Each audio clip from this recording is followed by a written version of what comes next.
Welcome to This Explainer. Okay, let's dive right in. We are going to explore a really fascinating old parable today.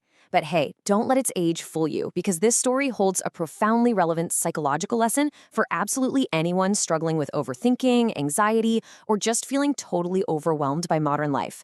It's honestly a masterclass in mental focus. So tell me something. Are you carrying a storm in your mind right now?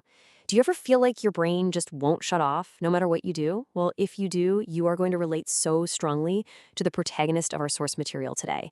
We're following a 24-year-old guy named Marco, and Marco's mind wasn't just active. It was this relentless, exhausting storm of thoughts. Literally, from the second he woke up to the moment he finally tried to sleep, his brain was just totally flooded. Section 1.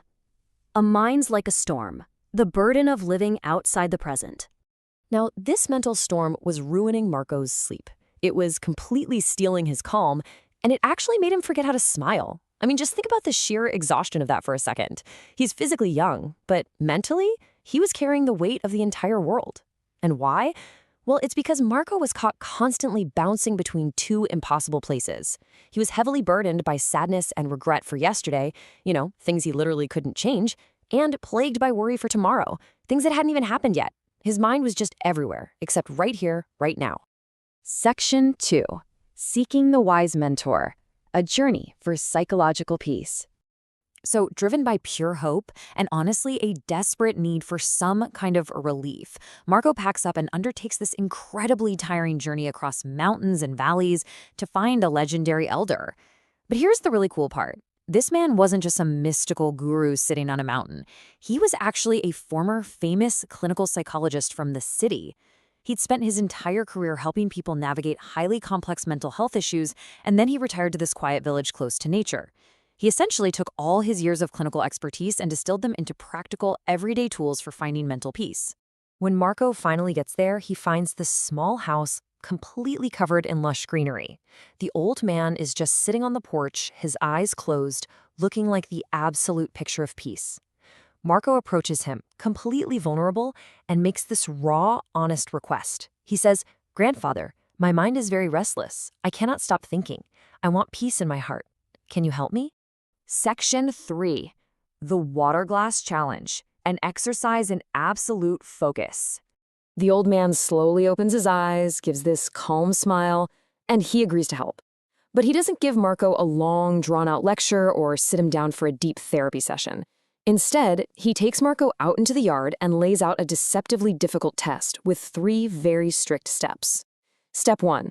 Fill a glass of water completely to the brim, and I'm talking so full that even the slightest little tremble of your hand would cause it to spill over. Step 2. Walk from the house all the way to the edge of the village. Step 3, return to the house without spilling a single drop. Marco was definitely surprised, but he was determined. He grabs the glass, and the test begins. Now, this challenge wasn't just about balancing water, it was really about the environment. Because the road Marco had to walk down was this narrow, heavily congested village street. Just imagine the chaotic sensory overload for a second.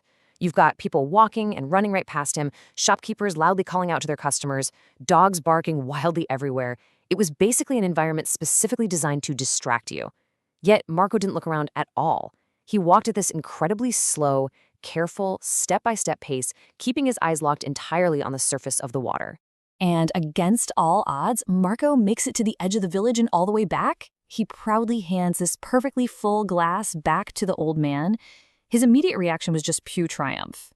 He says, "Grandfather, I did it. I didn't spill even one drop of water."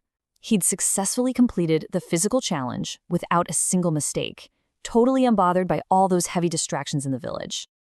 Section 4. The Secret of the Present, Unlocking the Mechanics of a Quiet Mind. But here's the twist. This physical test was actually a vehicle for a much, much deeper mental test. The mentor was about to check Marco's actual awareness of his surroundings. The old man nods, smiles, and acknowledges the completely full glass. But then he hits Marco with a crucial question. He asks, "Did you see the children playing on the side of the road? Did you hear the dogs barking?" Marco was entirely shocked. He realized right in that exact moment that he had seen and heard absolutely nothing else. No shopkeepers, no dogs, no crowds. His focus was so absolute that the outside world had basically just vanished. And boom, there's the core psychological truth.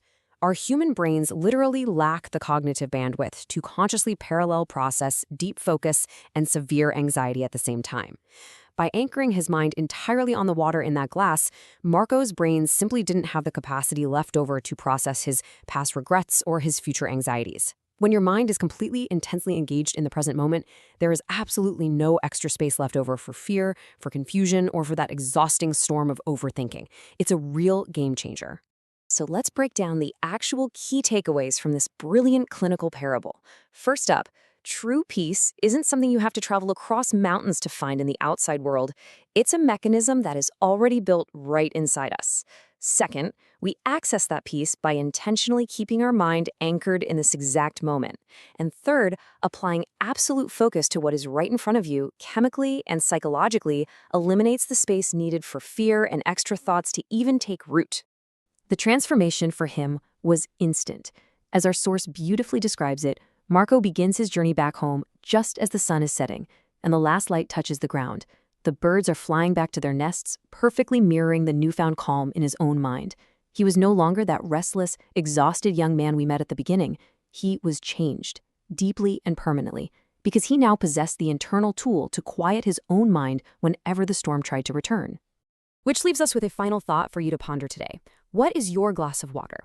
What can you focus on today to quiet your own storm?